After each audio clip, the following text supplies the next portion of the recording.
Recordar a nuestros maestros, un programa para reflexionar problemas de nuestro tiempo a la luz de los grandes pensadores.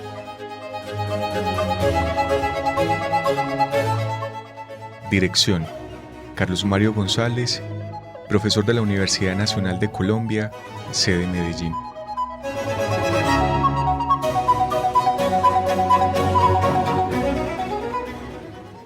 Buenas noches. Reciban un caluroso saludo, estimados oyentes de este programa Recordar a nuestros maestros. Mi nombre es María Alejandra Garcés, miembro del grupo coordinador de la EMS Escuela de Pensamiento Crítico Maestros de la Sospecha, de la Fundación Cultural Entre Líneas. Le damos nuestro agradecimiento al maestro Carlos Mario González Restrepo, quien hace posible este espacio radial que está bajo su dirección.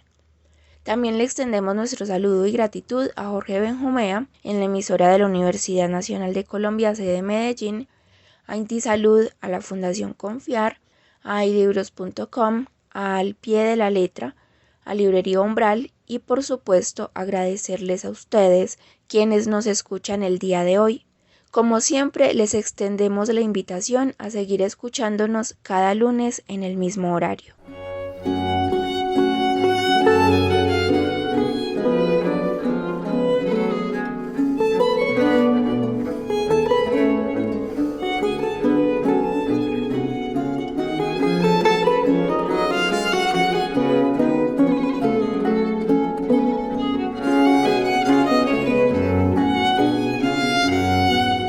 Estimados oyentes, el programa de hoy lleva por nombre 5 relatos de Nikolai Gogol y sus fantasmas. De acuerdo con el trabajo que venimos desarrollando en el Seminario de Literatura de la EMS, cuyo nombre es Seminario Permanente sobre el Amor, la Vida y la Muerte, Luis Antonio Restrepo. Para el ciclo de lectura de este año, Retratos de la Humanidad bajo la cuentística rusa del siglo XIX, tenemos una selección de 15 cuentos. Iniciamos con 5 relatos de Alexander Pushkin, sobre los que versó el último programa dedicado al Seminario de Literatura, y en este momento nos encontramos leyendo 5 relatos de Nikolai Gogol: Diario de un loco, El capote, La nariz, El retrato y Por qué discutieron los dos Ivanes, sobre los cuales les hablaré en esta ocasión. Iniciemos por mencionar que Nikolai Gogol vivió entre 1809 y 1852 y que se hizo amigo del gran Alexander Pushkin, con quien compartía la pasión por la literatura y la escritura. Diario de un loco y El capote son sus 2 cuentos más conocidos, y los 5 cuentos que conciernen a este programa fueron escritos entre 1934 y 1942. Todo esto como para que nos situemos temporalmente. En Diario de un loco nos enfrentamos a una forma particular, a un cuento que está escrito como imitación de un diario, que además le pertenece a un personaje muy particular, a un loco. Por una parte tenemos un cuento con un narrador protagonista, a través de cuya mirada se nos presenta su vida y situación de locura que es progresiva.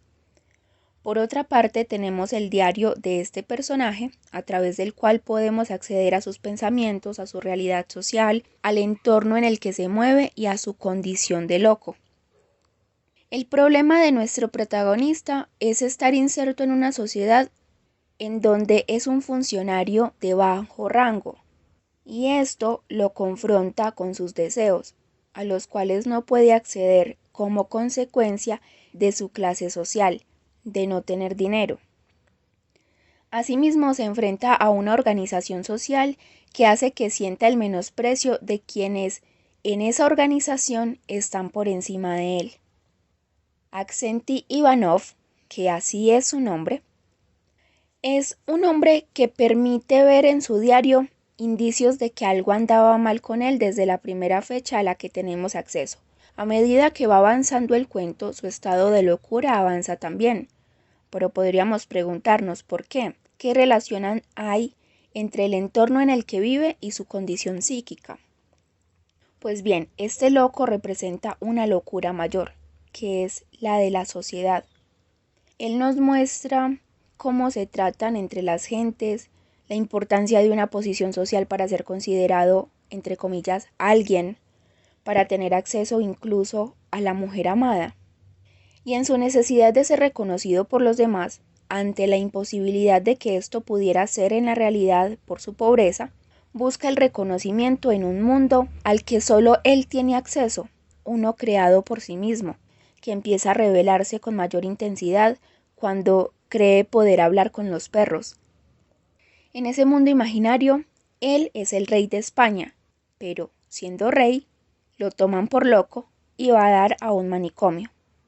Sabemos por el diario del trato deplorable que en el manicomio le dan, de lo que podemos preguntarnos también por esa situación de alteración psíquica que es la locura, y cómo ésta, incluso en nuestra sociedad actual, parece que despojará al sujeto de todo derecho como persona que es. Gogol hace una lectura de su sociedad que decide poner en este cuento y en general en todos los 5 cuentos de este programa de manera crítica, de manera incisiva. Es una crítica cargada de ironía. Nos muestra la decadencia de los hombres, en este caso, que empieza a manifestarse a través de esos síntomas de una locura por el mantener o por el obtener un lugar social, por ascender, por salir de la inferioridad, por enfrentarse a sus miedos, a sus angustias, a las pasiones humanas, en donde la lucha del sujeto por hacerse un lugar en el mundo, por obtener dinero, por una posición social, termina por hundirlo, incluso allí donde la lucha está en el campo de la imaginación. Sobre el capote, el segundo cuento, se dice que este nace de una noticia en la que Gogol leyó que un funcionario había ahorrado mucho para comprarse un rifle, pero lo perdió en un matorral. Gogol se basaba en noticias que leía o que obtenía por sus amigos sobre la cotidianidad de la gente rusa. Él veía motivos literarios allí donde otros tal vez no veían nada, y le daba un vuelco a las historias con su particular estilo, escribiéndolas de tal modo que lo que aparecía como superficial adquiría una gran profundidad. Tenemos entonces en este cuento, en este relato, a un personaje que se llama Akaki Akakievich. Se trata de un funcionario de bajo rango que trabaja copiando papeles. Un narrador en tercera persona nos adentra en la vida de este personaje. Nos muestra a un hombre que vive pobremente, de quien se burlan quienes en la jerarquía social están por encima de él. Es un hombre que se ha conformado con su vida rutinaria, sin emoción, un hombre que pareciera que no es tal, sino que se ha convertido en la pluma y el papel que lo acompañan todo el tiempo. Desde el inicio del cuento se nos presenta un hombre que nació en medio de la pobreza y sobre el cual no se prestaba mucha atención. Su aspecto físico se describe en consonancia con su situación material y espiritual. El hombre, su ambiente, su espíritu, todo ello se reunía en una vida miserable, hecha para vivir sin sentido. En la Rusia del siglo XIX, como en general en la Europa del mismo siglo, aún estaba el hombre, sobre todo el pobre de espíritu, a la condena de la clase social a la que pertenecía. Y eso era lo que le pasaba a nuestro personaje, a Akaki Akakievich, a consecuencia del estado de su capote. Él está vestido con un capote que está viejo, está raído, debido a que no gana el suficiente dinero para poder comprarse otro, apenas tiene el dinero para sobrevivir. Entonces, él, viendo el estado de esta prenda, y sabiendo que está pasando frío y que este frío lo está enfermando, entonces decide comprarse uno, pero es muy costoso para él. Entonces pasa hambre durante varios meses para poder confeccionarse un nuevo capote. Este nuevo abrigo le da reconocimiento, le pone incluso en un estado de ánimo que antes no era posible para él. Uno se preguntará, ¿qué relevancia tiene un simple abrigo?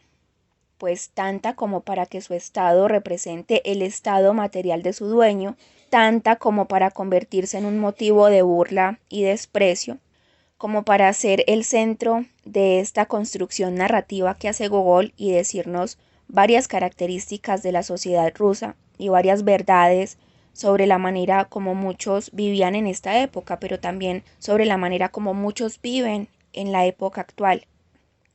Es el mundo de las apariencias, del ser según un rango público, de unas pertenencias, de una imagen que se proyecte sobre los otros.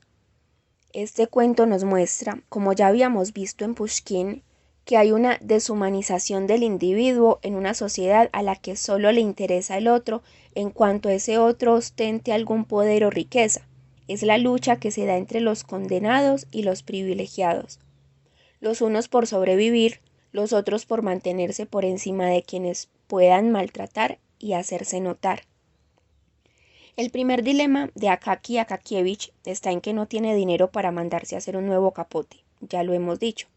Entonces pide al sastre que le arregle el capote viejo, pero este le dice, es imposible arreglarlo más, necesita uno nuevo. Un abrigo que Akaki necesita para cubrirse del frío le representa tener que pasar hambre durante meses completos para poder obtenerlo. No vivimos de la misma manera actualmente, sobre todo en una sociedad como la nuestra, si hablamos de la sociedad colombiana. Estamos rodeados de personas, incluso nosotros mismos, que vivimos en condiciones económicas que apenas nos alcanzan para lo indispensable y pues a veces ni para eso. El hecho de que una persona tenga que pasar hambre para poder comprar un abrigo es la muestra inmediata de la crueldad a la que como sociedad nos sometemos los unos a los otros. Este cuento nos pone de cara a la vida rutinaria y sin sentido de Akaki Akakievich, a una construcción social completamente individualizada y puesta al servicio de unos pocos, a la pobreza de las gentes que se ven sometidas al abandono, incluso el abandono propio, a la poca importancia que damos a los demás y a las necesidades de estos. Vemos en el cuento ese momento de esplendor en la vida de Akaki Akakievich, que es el día en el que se estrena su capote, el producto de todos los esfuerzos que hizo para conseguirlo, la fortuna de tener un capote nuevo para cubrirse del frío. Fue observado por primera vez, tenido en cuenta al ser invitado a casa de uno de los funcionarios que ostentaba un rango mayor al suyo. Akaki sintió que no pertenecía a ese mundo, así que salió de la casa, recogió el capote, que al recogerlo lo encuentra tirado en el piso, y sale tranquilo, pero en medio de su tranquilidad, caminando en la noche, es asaltado. Le arrebatan lo único valioso que tiene en ese momento, lo único valioso para él, que es su capote nuevo. Tanto esfuerzo se fue en manos de los ladrones. Es absolutamente conmovedora la escena del robo, porque con el capote los ladrones se llevaron también la vida de Akaki. Lo enfermó el frío, la angustia por el capote desaparecido, el hambre que había aguantado hasta entonces, hasta que finalmente muere. A Akaki la muerte le vino por una razón distinta a la enfermedad. Las fuerzas de la vida no solo están puestas en el funcionamiento meramente biológico del cuerpo, porque somos más que un cuerpo. Somos también el estado de ánimo, las pérdidas que tenemos, la hostilidad del mundo en el que vivimos. Todo eso también provocan la muerte, como pasó con Akaki. Es bastante particular ese final en el que tenemos a un personaje que fue ignorado toda su vida y que ahora es temido después de su muerte, porque las personas empiezan a ver un fantasma que está rondando cerca al lugar donde Akaki fue robado. Y el final, en sus últimas líneas, sugiere que cuando Akaki consiguió verse cara a cara, el fantasma de Akaki más bien, consigue verse cara a cara con el alto funcionario que no le ayudó a recuperar su capote cuando éste fue a denunciar la pérdida. Cuando logra verlo, es que por fin desaparece y da lugar a un nuevo fantasma, el de un hombre que seguramente murió llevándose una cuenta pendiente por alguna afrenta sostenida desde la indiferencia. Este cuento, además de conmovedor, muestra con crudeza el destino de la vida de un hombre que fue humillado e ignorado toda su vida. Se podría decir incluso que su vida fue un absurdo que partió del no reconocimiento de sí mismo ni de los otros. El tercer cuento es La nariz, un cuento que tiene tres aspectos fundamentales: la sátira, el absurdo y lo cómico. Tres recursos bastante utilizados por Gogol en su escritura.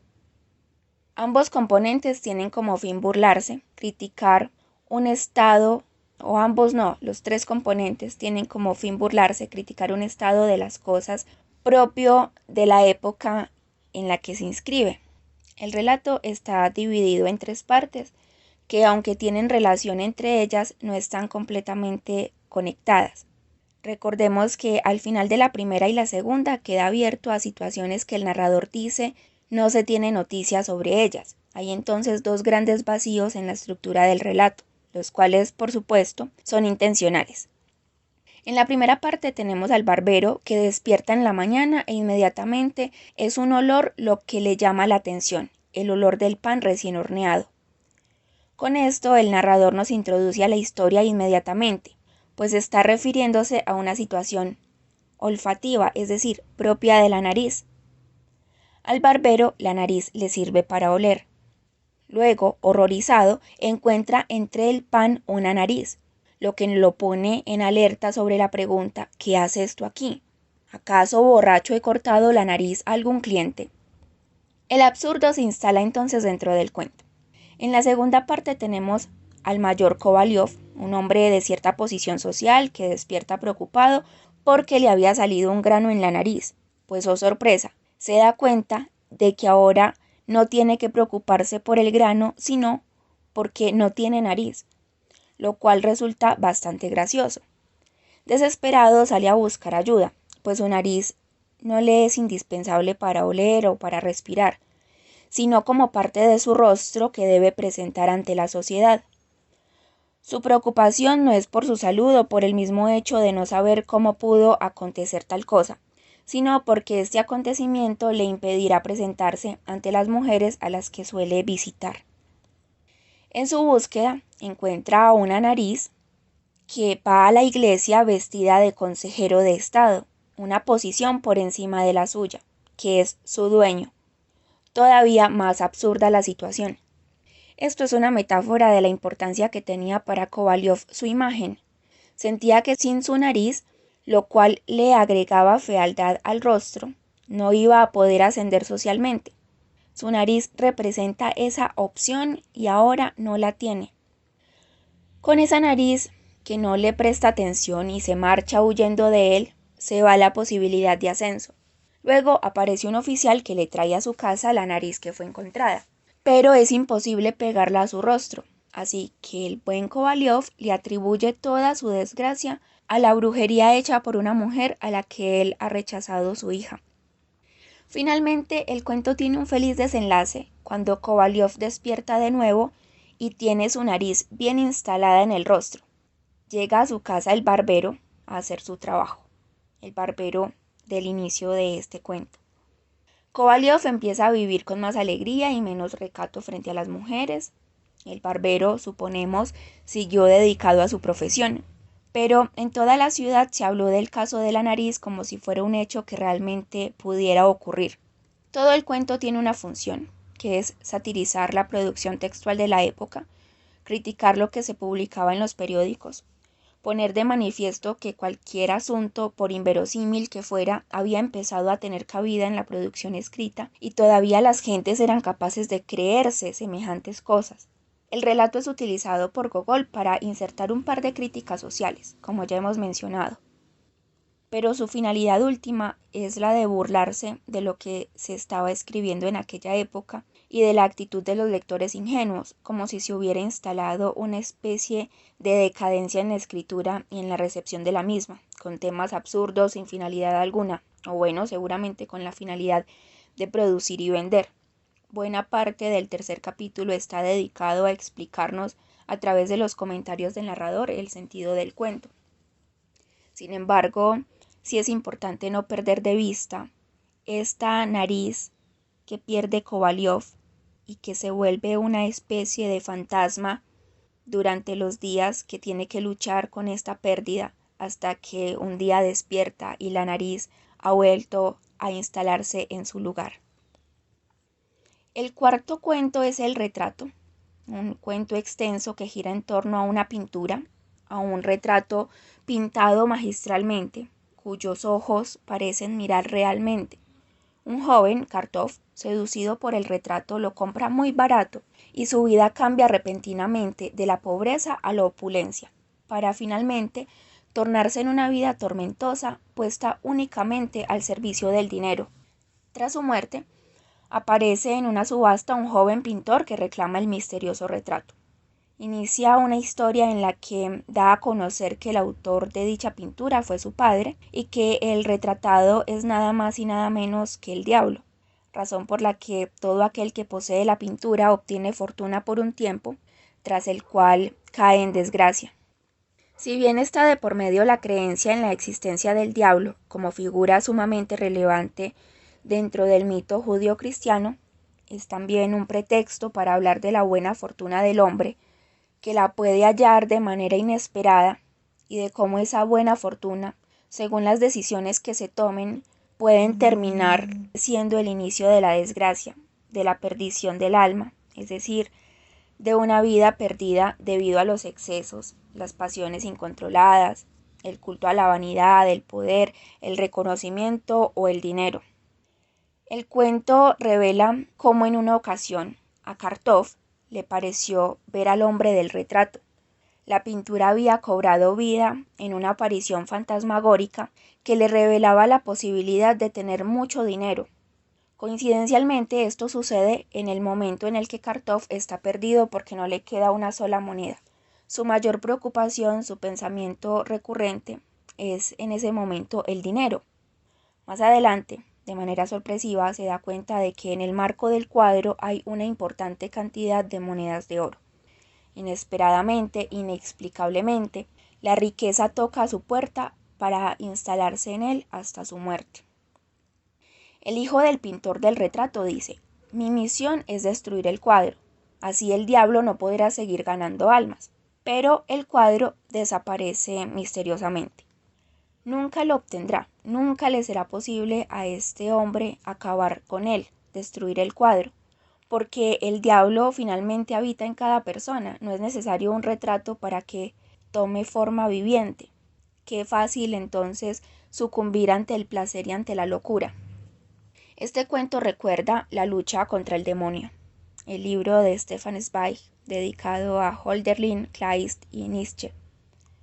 No parece mera coincidencia que este cuento sobre el diablo esté asociado a la creación artística específicamente, como si quienes se acercan al arte vivieran una experiencia demoníaca, ante la que sucumben no solo fácilmente, sino en medio de la angustia y del dolor. Sin embargo, más allá de la relación artística, el cuento señala que cualquier hombre puede ser seducido por este, entre comillas, diablo. En pocas palabras, cualquiera se doblega ante esas figuras fantasmagóricas que provienen de sí mismo cuando se desatan, pero que fueron provocadas por algo exterior. Finalmente, el quinto relato es este que lleva por nombre porque se pelearon los dos Ivanes, dos grandes amigos, Iván Ivanovich e Iván Nikiforovich, quienes además eran vecinos. Un día Iván Ivanovich quiere comprar a Iván Nikiforovich una escopeta a un precio que éste considera ridículo, por lo que lo llama ganso. Aquí empieza la enemistad de estos hombres que fueron modelo en su manera de relacionarse, hasta el día del injurioso calificativo de ganso de parte de Iván Nikiforovich. En este relato, que al igual que el retrato es extenso, Gogol habla de la amistad. ¿Cuánto valía la amistad de estos dos grandes hombres? Tan débil era su vínculo que todos veían fuerte como para no tratarse con agrado, de manera que el problema se hubiera evitado o haber alcanzado la reconciliación. No solo resulta ridículo que se hayan peleado por tan poca cosa, sino que Gogol se vale de un sentido cómico y sarcástico para referirse a estos hombres y a lo que sucedía a su alrededor. ¿Qué regía esta amistad? Vale la pena preguntarse por qué eran tan buenos amigos los dos Ivanes. Al menos se parecían en lo rencorosos que podían llegar a ser el uno hacia el otro y en lo obstinados al querer llevar siempre hasta las últimas consecuencias su pleito. El narrador cuenta que pasados muchos años, ya en la vejez, ambos hombres seguían viviendo en el mismo poblado, siendo enemigos, esperando que la ley resolviera sus diferencias, cosa que nunca sucedió. ¿Cuándo pudieron hacerlo ellos? Cuando pudieron resolverlo ellos dos. Se pasaron la vida disgustados, defendiendo su ego herido por minucias, sin la menor humildad para entablar una conversación con el otro y aclarar sus asuntos. Esta historia es una reflexión, aunque llena de recursos que la hacen cómica, de una profundidad que denuncia el común vivir de la gente que no puede resolver sus inconvenientes de buena manera entre los implicados, sino que de un evento insignificante pueden perder el resto de su vida en una pelea. Suele pasar entre quienes se guardan un estrecho vínculo. Entonces se cuestionan aquí los valores, los principios que son la base de un vínculo, lo difícil que es cultivar una amistad genuina, encontrar un buen amigo y ser un buen amigo, lo que se puede extender al resto de las relaciones sociales. La amistad entre los dos Ivanes se desvaneció como se desvanece un espectro en la penumbra, como el ganso que asustó a Iván Ivanovich cuando a escondidas destruyó el corral, el cual le pareció no un ganso sino un horrible fantasma que se extendía hacia él. La palabra ganso, ser un ganso, el motivo del comienzo de una enemistad que, como el animal que se extendía hacia Iván Ivanovich en la oscuridad, lo atormentó toda la vida. Los anteriores 5 relatos, entre otros temas, nos hacen preguntarnos cuáles son los fantasmas que nos habitan, por qué nos habitan y hacia dónde nos conducen las apariciones de esos fantasmas que nos componen cuando dejamos que nos dominen. Eso que vemos como un espectro aterrorizante que nos paraliza, ¿no es más bien un reflejo de nosotros mismos que nos aterra precisamente porque sabemos, en el fondo, que proviene de nosotros?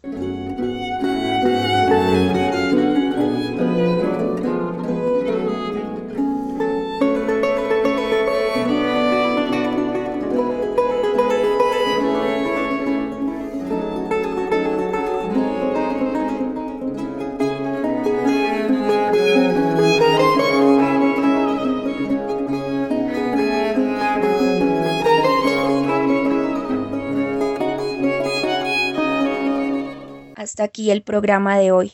Nos vemos en una próxima ocasión. Muchas gracias.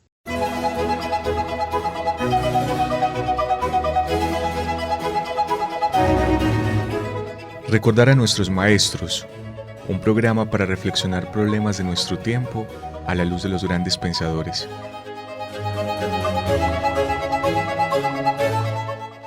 Dirección: Carlos Mario González, profesor de la Universidad Nacional de Colombia, sede Medellín.